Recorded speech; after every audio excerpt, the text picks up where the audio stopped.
Hello friends, welcome to Manu law classes. मेरा नाम गौतम दीक्षित है। आज के इस वीडियो में हम जनवरी 6 2022 का द डेली हिंदू एनालिसिस करेंगे। Some of the important topics are related to EWS as we already know. It will be a revision topic for you. The second but very important topic is Katchatheevu island.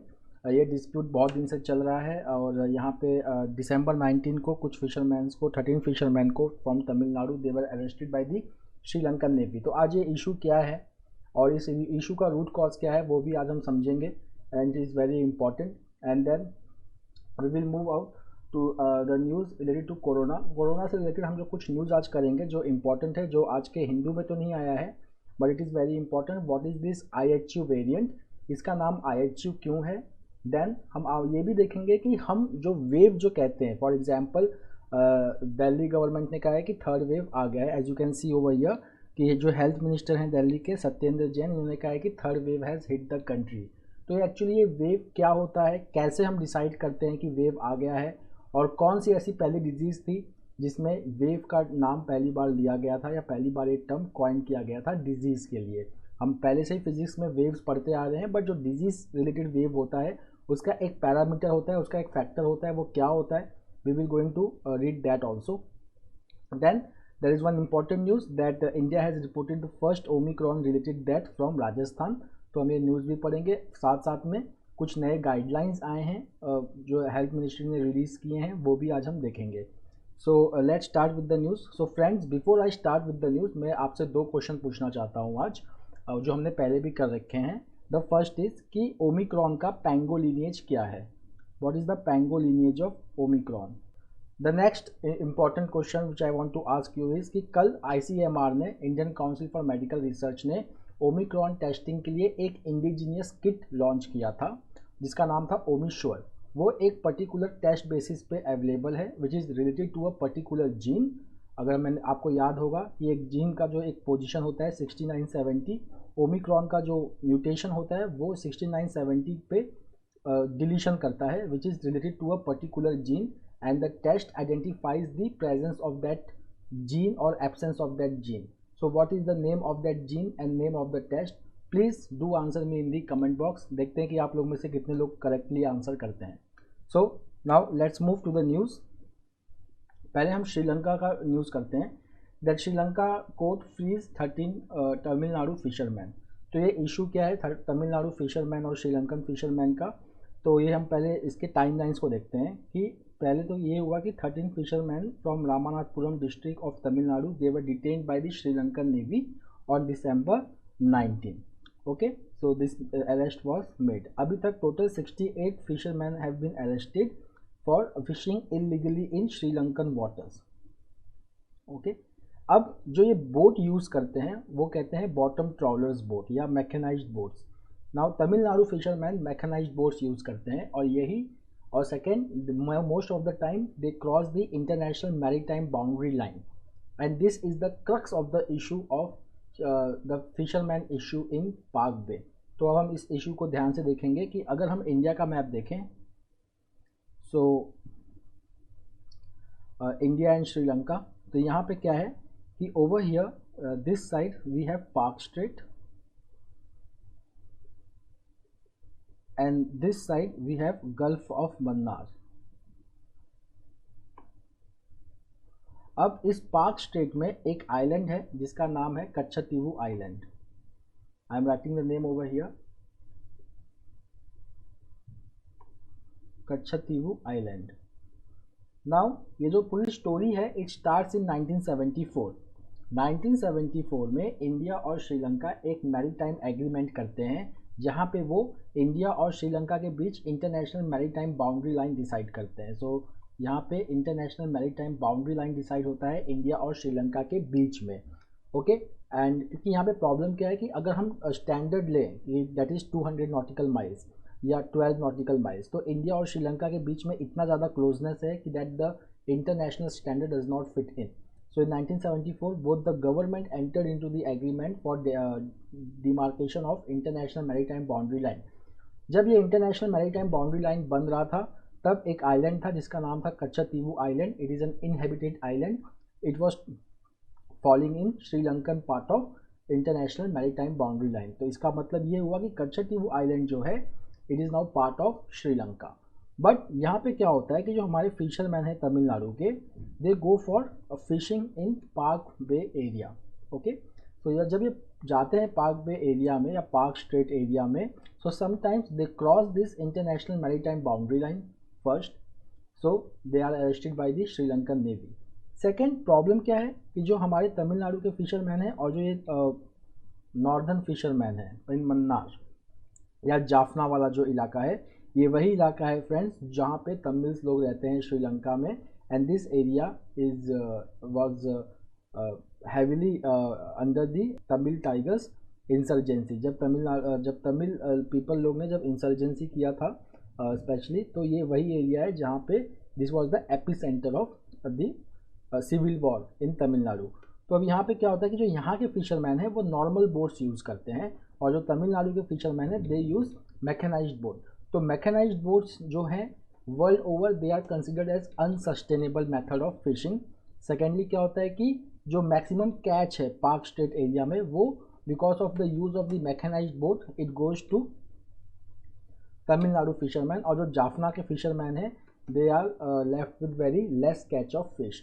तो यहाँ पे जो सारा issue है वो यहीं से पूरा क्रॉप अप होके आता है and that it results into arrest of fisherman. Subsequently यहाँ पे श्रीलंकन कोर्ट ने फ्री कर दिया, बट ये इशू अभी भी परसिस्ट कर रहा है। अब what are the solution for this? The solution for this is that the Indian government under its blue economy strategy it should promote the cage fishing, sea farming, deep fishing etc. in the Park Bay area for Tamil Nadu fishermen. The next issue is Chilika Lake. Chilika Lake जो है वो ओडिशा में है। It is the largest brackish water lake in India. Largest brackish water lake in India. साथ साथ में एक ओडिशा में एक और इम्पॉर्टेंट बर्ड सेंचुरी है, that is called as Nalabana bird sanctuary. Now this two Chilika lake and Nalabana bird sanctuary is the wintering ground for many birds, migratory birds who come from Caspian Sea, lake Baikal, Aral Sea which are in the remote part of Russia, Mongolia, central and south east Asia. Then birds also come from Ladakh and Himalaya. जैसे कि हम जानते हैं कि ये ठंडी का मौसम चल रहा है, so birds in order to save themselves they migrate towards equator. Okay, so they migrate towards equator, that is called as wintering ground. तो जहाँ पे ये लैंड करते हैं उसको हम कहते हैं विंटरिंग ग्राउंड। तो अब यहाँ पे एक सर्वे हुआ था, that survey is called as water bird status survey 2022. it was conducted in Chilika Lake.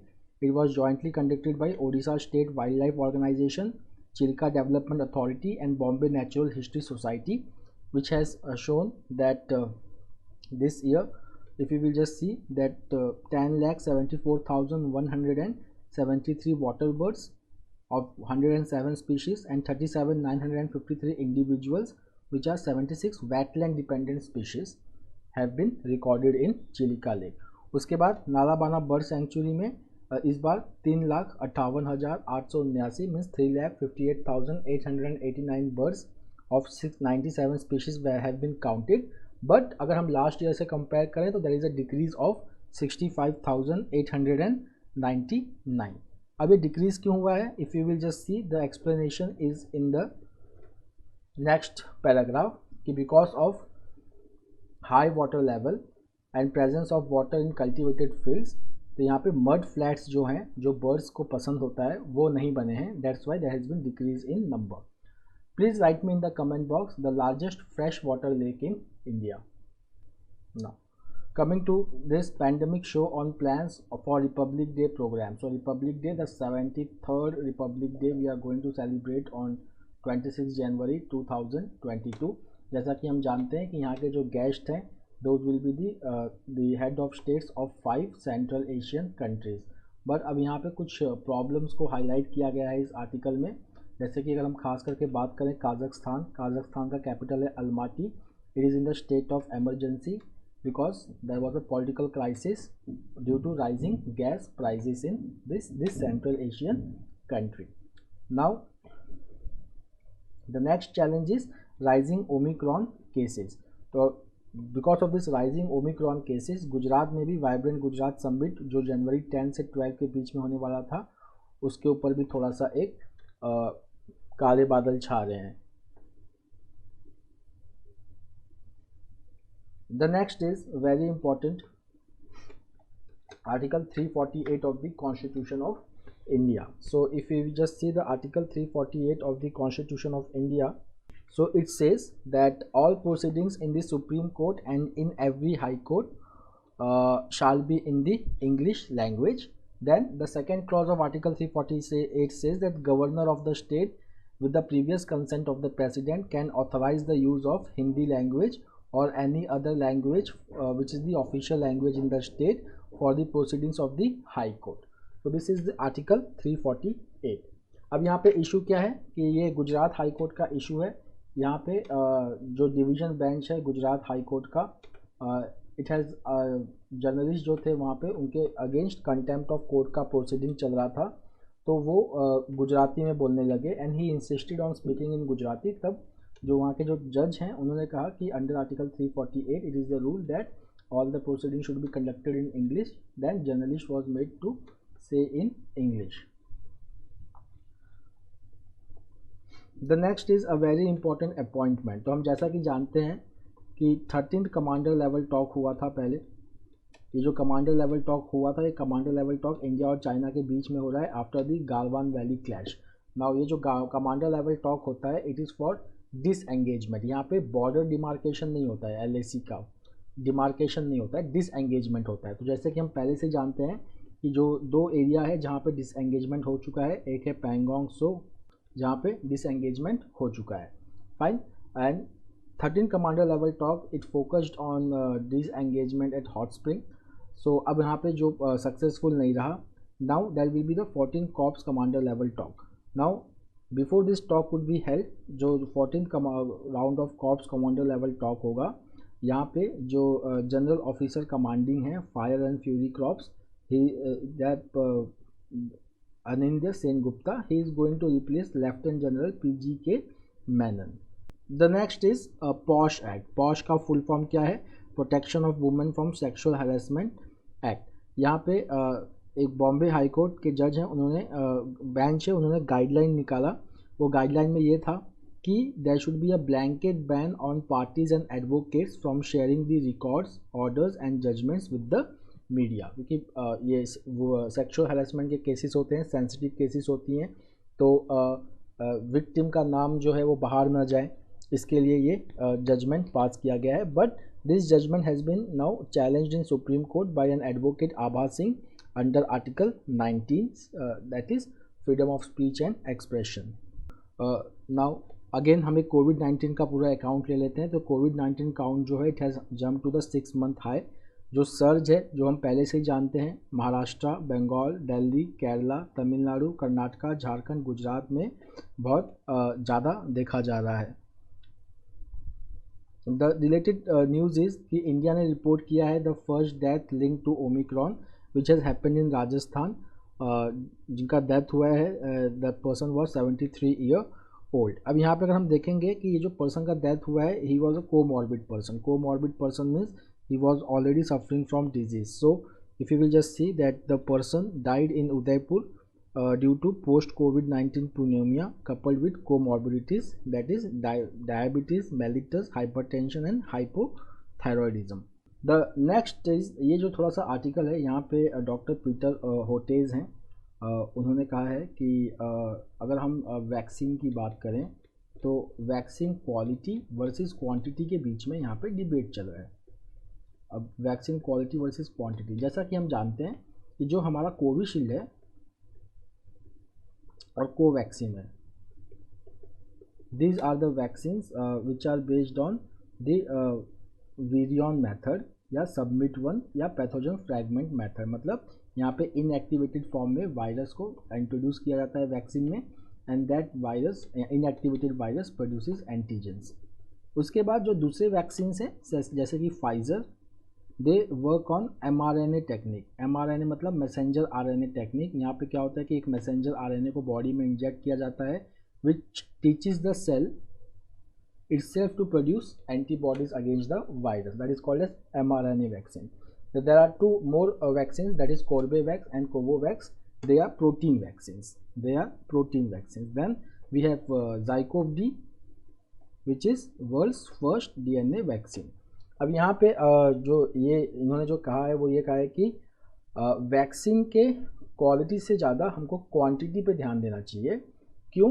क्योंकि ये कहते हैं कि चाहे डेल्टा का सर्ज हो चाहे ओमिक्रॉन का सर्ज हो, तो ओमिक्रॉन का भी सर्ज साउथ अफ्रीका में हुआ जहाँ पे वैक्सीन प्रपोर्शन जो है, वैक्सीन इनोकुलेटेड पॉपुलेशन काफ़ी कम था. डेल्टा भी जब राइज हुआ वर्ल्ड में तो भी वैक्सीनेशन का जो प्रपोर्शन था वो कम था. So over here the focus should be on the quality but more on quantity, कि सबको वैक्सीन लग जाए. जैसे कि अगर हम कोवोवैक्स की बात करें, कोवोवैक्स ये इंडिया में सीरम इंस्टीट्यूट ऑफ इंडिया इसको मैन्युफैक्चर कर रहा है. तो इसको कोवैक्स फैसिलिटी का ये पार्ट है because it has got the emergency use licence from WHO. तो कोवैक्स का ये टारगेट है कि at least 40% of the population should get vaccinated. The next is about the new guidelines. तो अगर हम देखेंगे कि यूनियन गवर्नमेंट ने क्वारंटाइन के लिए और होम आइसोलेशन के लिए नया गाइडलाइन प्रिपेयर किया है. तो अगर हम देखेंगे कि पहला जो है कि जो कोमॉर्बिड पीपल होते हैं, okay, and those who are suffering from mild और एसिम्टोमेटिक डिजीजेस, तो इनके लिए जो है होम आइसोलेशन तभी रिकमेंड किया जाएगा जब इवैल्यूएशन का डॉक्टर करने के बाद अगर उनको रिकमेंड करता है कि that they should go for home isolation. उसके बाद जो होम आइसोलेशन का जो पीरियड है इट इज़ नाउ 7 days, जो पहले 10 to 14 days था. And after the home quarantine has ended और home isolation has ended, they should continue to wear the mask. But the next important thing is that there is no need for retest after the home isolation period is over. उसके बाद जो asymptomatic contacts होते हैं, जो infected individuals से जो asymptomatic contacts होते हैं उनका टेस्ट करना ज़रूरी नहीं है. उसके बाद जो केयर गिवर्स होते हैं COVID-19 पेशेंट को, they should have ideally be someone who has completed the vaccine schedule. Now friend, एक जो इम्पॉर्टेंट कॉन्सेप्ट है जो हमको जानना बहुत ज़रूरी है, that is called as wave. ये वेव का मतलब क्या होता है? वेव हम हमेशा कहते हैं कि second wave, third wave, fourth wave, fifth wave. So what is the meaning of this wave? तो ये जो वेव है, ये जो टर्म आया है ये सबसे पहले यूज़ हुआ था इन दी 1889 92 इन्फ्लुएंजा आउटब्रेक जो अमेरिका और यूरोप में हुआ था. तो यहाँ पे क्या हुआ था एक्चुअली कि पहले केस जो है वो बढ़ा, फिर घट गया, फिर केस बढ़ा. तो जो ये जो सेकेंड बार जब बढ़ा केस, तो इसको फर्स्ट वाले इससे क्रैश से डिफ्रेंशिएट करने के लिए पहली बार एक टर्म यूज़ हुआ, that is called as wave. Okay, covid के टर्म में हम जब ये वेव जो इस्तेमाल कर रहे हैं तो हम एक फैक्टर यूज़ करते हैं, that is called as R factor या रिप्रोडक्शन फैक्टर. अब ये रिप्रोडक्शन फैक्टर क्या होता है? रिप्रोडक्शन फैक्टर का मतलब कि एक इन्फेक्टेड इंडिविजुअल कितने लोगों को इन्फेक्ट कर रहा है. ओके, अगर ये री इन्फेक्शन फैक्टर बहुत ही लंबे समय तक ग्रेटर देन 1 है, okay, then it is called as upward period. अगर लेस देन 1 है then it is called as downward period. So in this way if R is greater than 1 for a longer period of time, so we are having the upward case, मतलब we are having the wave. If R is reproductive number is less than 1, it means the case is falling down and the disease is under control. अब हम आते हैं international news की तरफ. तो हम यहाँ पे नॉर्थ कोरिया का देखेंगे. नॉर्थ कोरिया ने एक बैलिस्टिक मिसाइल फायर किया है in last 2 months. Ballistic missile का मतलब जिसकी ट्रैजेक्टरी इस तरीके से होती है, पैराबोला शेप में, we call it ballistic missile. So North Korea ने फायर किया ballistic missile into the sea, okay, and it is the first weapon launch in the last 2 months. Now यहाँ पे जो सिक्योरिटी कंसर्न्स हैं that is related to particularly 2 country, that is South Korea and Japan. हमने पहले ही परसों हमने non proliferation treaty के बारे में किया था. तो हमने देखा था कि वहाँ पे कुछ कंट्रीज़ हैं जिन्होंने NPT साइन नहीं किया है. उसमें से है India, then Pakistan, then Israel and then North Korea. Okay, Iran ने पहले साइन किया था बट बाद में वो NPT के बाहर आ गया। जो नेक्स्ट न्यूज़ है इट इज़ अबाउट म्यांमार। ठीक है, so we already know that since February 2021 वहाँ पे एक कूप हुआ, मिलिट्री कूप हुआ, and currently Myanmar is under military rule, and now Myanmar is on the brink of civil war. Now why it is in the brink of civil war? Because people are protesting against the military rule. तो यहाँ पे जो ASEAN का chair है it is this year it is in the Cambodia. So Cambodia is chairing the ASEAN. ASEAN का full form क्या है? Association of South East Asian nation. और यहाँ पे इन्होंने कहा है कि अगर हम म्यांमार का सिचुएशन देखें तो म्यांमार भी जो है वो एशियान का मेंबर है। 10 मेंबर कंट्रीज़ का ये पूरा ग्रुप है। तो यहाँ पे कह रहे हैं कि अगर म्यांमार में हम देखें तो यहाँ पे it has all the ingredients of civil war. Okay, the next is कि म्यांमार में अभी हमारे फॉरेन सेक्रेटरी हर्षवर्धन सिंगला, हमने ये न्यूज़ कुछ दिन पहले किया था, हर्षवर्धन सिंगला विजिट किए थे टू म्यांमार। तो हम जानते हैं कि म्यांमार और इंडिया का जो बॉर्डर है that is around 1600 kilometre. Okay, Myanmar जो है हमारे लिए 2 रीज़न के लिए इम्पॉर्टेंट है। One, Myanmar is important for increasing the connectivity between the north eastern countries with the north eastern states of India with south East Asian countries. So Myanmar उसके लिए critical है। सेकंड, हमारे internal security के लिए North East region Myanmar corporation is very important. The next is that who is the current military leader of Myanmar? Please write me in the comment box. The next is Taliban order shops to behead mannequins. Mannequins क्या होता है? आप कपड़ों के दुकान में देखते होंगे कि बाहर जो है वो स्टैचू टाइप का रखा रहता है जिनके ऊपर कपड़े लगे रहते हैं, दोज आर कॉल्ड एज मैनिक्विन्स। तो अब तालिबान ने ऑर्डर किया है कि जो जितने भी ये मैनिक्विन्स हैं उनका सर जो है कलम कर दिया जाए। और ये कह रहे हैं कि this is against the Islamic law.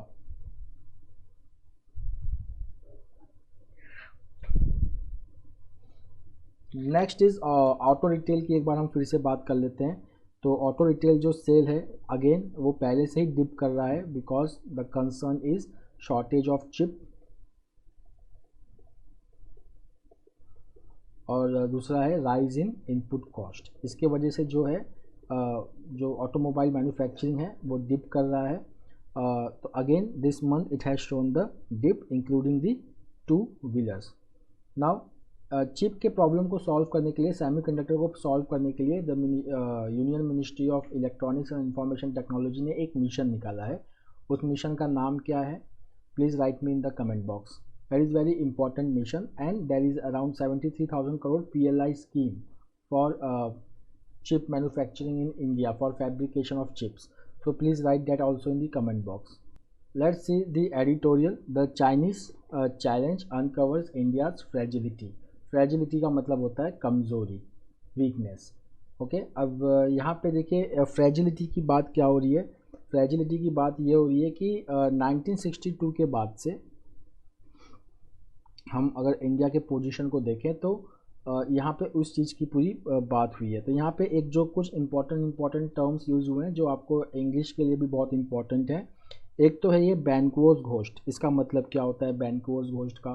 तो शेक्सपियर ने बहुत साल पहले एक स्टोरी लिखी थी that is called as Macbeth. ठीक है ना? तो मैकबेथ होता है ये एक किंग को किल करता है खुद किंग बनने के लिए, बाद में इसको किंग का घोस्ट जो है वो काफ़ी सताता है। ठीक है, तो that is called as Macbeth. तो इसको कहते हैं बैंक्वोस घोस्ट। तो जिसको किल किया था उसका नाम था बैंक्वो। तो यहाँ पे जो है जो 1962 वॉर है for India it is like a Banquo's ghost always lingering in India's you can say in India's diplomacy और इंडियाज़ माइंड। तो यहाँ पे जो इम्पोर्टेंट जो पैरामीटर्स हैं इसको समझने के लिए वो ये है कि क्या न्यू डेवलपमेंट हुआ है, what is the recent development. तो जो रिसेंट डेवलपमेंट जो हुआ है एक तो ये हुआ है कि गालवान वैली क्लैश हुआ है, 13 कमांडर लेवल टॉक हो चुका है, बट तो भी there are legacy issues that Chushul border है, देपसांग है, हॉट स्प्रिंग है जहाँ पे अभी भी डिसएंगेजमेंट नहीं हुआ है। 13 कमांडर लेवल टॉक जो था वो इम्पास में एंड हुआ। ओके, अब क्या हुआ है कि चाइना ने लास्ट मंथ एक बिल पास किया था for increasing the infrastructure along the LAC, जिसके तहत they are building and they are reinforcing and constructing new villages. If you will see just here, 628 Xiaokang border villages by China along the disputed border with India. अब satellite imageries देखी गई हैं जहाँ पे ये बताया गया है कि at least 2 of this villages have been constructed on the Indian side of the LAC in Arunachal Pradesh. ठीक है, अब ये थोड़ा सा डिस्टर्बिंग ट्रेंड है इंडिया सीनो इंडियन डिस्प्यूट को लेके। सेकेंडली, अभी रिसेंटली लास्ट जब न्यू ईयर जब आने ही वाला था तो चाइना ने अरुणाचल प्रदेश में 15 विलेजेस को चाइनीज़ में रीनेम किया है, citing the historical, cultural and administrative jurisdiction over the area. China का कहना है कि इनका पहले से ही कुछ नाम था जो क्योंकि वो चाइना में थे, ये चाइना का कहना है, बट बाद में इंडिया ने इसको इलीगली चेंज कर दिया। बाद में इसको फिर एक्सटर्नल अफेयर्स मिनिस्ट्री ने रेफ्यूट किया कि चाइना ने इसको पहले भी ऐसे किया है, but Arunachal Pradesh is the part of India. अब यहाँ पे जो ऑथर जो बात बोल रहा है, जो सबसे की है, सबसे की लाइन है पूरे पैसेज का या पूरे आर्टिकल का, that is this, that Delhi has little geopolitical और economic leverage over Beijing to boast of. There are no arrows left in mister Modi's quiver. The best the Delhi can do is to prevent any further loss of territory to China with extensive military deployment on the LOC, while hoping that Beijing, either with Moscow urging or otherwise, will give Mr. Modi an honorable diplomatic exit out of the crisis. तो जो यहाँ पे fragility की बात हुई है उसको यहाँ से आप कनेक्ट कीजिए कि ये वो कहना चाह रहे हैं कि इंडिया के पास ऑप्शंस बहुत ज़्यादा है नहीं एक्चुअली। ठीक है, और इंडिया जो है बस अभी के लिए इतना कर सकता है कि ट्रूप्स को डिप्लॉय करे कि ताकि और टेरिटरी की लॉस ना हो, और डिप्लोमेटिक मैनूवरिंग करे, जैसे कि रशिया को ला के इस में काउंटर बैलेंस करने की कोशिश करे चाइना के साथ। उसके बाद अगर हम देखें कि इंडिया ने रीबैलेंसिंग करने के लिए चाइना को, जो India is the member of quad, फिर उसके बाद ऑकस एक ट्राइलेटरल सिक्योरिटी पैक्ट साइन हुआ है ऑस्ट्रेलिया, यूनाइटेड किंगडम और US के बीच में। ओके, और यहाँ पे अगर हम देखेंगे तो अगर हम इंडिया की सिर्फ बात करें तो दो India is very closer to US, पर अगर हम अफ़गानिस्तान में देखें किस तरीके से अमेरिका का विड्रॉवल हुआ, तो बहुत लॉन्ग टाइम तक इंडिया US के ऊपर डिपेंड नहीं कर सकती टू काउंटर चाइना। उसके बाद द नेक्स्ट इज़ जो सबसे इम्पॉर्टेंट है कि यहाँ पे अभी जो है because of the China factor, जो बहुत सारे रिपोर्ट्स ने इसको बताया भी है, जो हमने परसों के एडिटोरियल में किया भी था, कि there is a backsliding of democracy in India according to the reports, international reports, जिसको अभी US कहीं ना कहीं ओवरलुक कर रहा है। बट हो सकता है कि फ्यूचर में ये काफ़ी इम्पॉर्टेंट पैरामीटर बन जाए US इंडिया रिलेशन का। The next news is about the NPA। तो ये NPA क्या होता है, इसका फुल फॉर्म होता है नॉन परफॉर्मिंग एसेट। तो यहाँ पे एक टर्म है that is called as write off. तो राइट ऑफ का क्या मतलब हुआ, यहाँ पे राइट ऑफ का मतलब होता है कि बैलेंस शीट में से कुछ चीज़ों को निकाल देना। For example, non performing asset वो एसेट हो गए कि जिन पास्ट 90 डेज से जिन पे इंटरेस्ट रेट या प्रिंसिपल अमाउंट बैंक को नहीं मिला है। For example, that is a person A who takes a loan from bank B and that person A has not returned the interest rate to bank B for last 90 days, then what will happen that this amount will be considered as NPA. अब क्या हुआ कि ये problem start हुआ actually 2008 के financial crisis के बाद से। 2008 फाइनेंशियल क्राइसिस के बाद से क्या हुआ कि उसका थोड़ा सा इम्पैक्ट इंडिया पे भी पड़ा। बैंकिंग सिस्टम हमारा कमज़ोर नहीं हुआ, बट जो इन्वेस्टमेंट था वो थोड़ा सा डगमगा गया। तो उसकी वजह से क्या हुआ कि जो इंडस्ट्रीज़ थी, प्राइवेट सेक्टर थी, जिसने बहुत ज़्यादा लोन ले रखा था बैंक से, वो टाइम पे रिटर्न नहीं कर पाए और बैंक का जो NPA है वो इंक्रीज़ होता चले गया। ठीक है, उसके बाद बहुत सारे स्टेप्स लिए गए इसको सॉल्व करने के लिए। ठीक है, जो एक रीसेंट स्टेप लिया गया है that is called as formation of national asset reconstruction company limited, जिसको हम बैड बैंक भी बोलते हैं। ठीक है, तो ये बैड बैंक क्या करेगा, बैड बैंक एक टाइप का राइट ऑफ मैकेनिज्म है। इसमें क्या होगा कि NARCL जो है वो अबाउट ₹2 लाख करोड़ का NPA पब्लिक सेक्टर बैंक से ले लेगा। इसका मतलब कि वो जो बैड लोन्स है जो पब्लिक सेक्टर बैंक्स के पास होंगे वो अब नहीं होंगे, वो किसके पास होंगे, NARCL के पास होंगे। So NARCL is also one of the strategy to solve the problem of bad loans. अब ये बैड बैंक जो है वो जितना भी एसेट लेगा उसका 15% it will pay in cash and the rest 85% will be in the form of security receipt। ठीक है, सिक्योरिटी रिसिप्ट का मतलब कि ये जो 85% है ये NARCL तब देगा जब वो जो एसेट खरीदेगा बैंक से उसको जब रिजॉल्व कर देगा, उसको जब बेच देगा या उसको जब मोनेटाइज कर देगा। So this is about the NARCL। Now please right me in the comment box कि NARCL के चेयरमैन कौन है। This is very important for the exam. अब हम अगर बात करें कि बैड लोन्स डिक्लाइन क्यों हो गए, ये तो कोरोना का टाइम चल रहा था, तो देखिए रीजंस जो हैं डिक्लाइन होने के, बैंक्स ने कुछ एसेट को क्लासीफाई नहीं किया NPA के लिए because India was going through pandemic. Okay, उसके बाद 33% of the reduction in NPAs and 20% in private sector banks and PSBs was because of right of. Right off का मतलब कि अपने अकाउंट बुक से उस बैड लोन को हटा देना।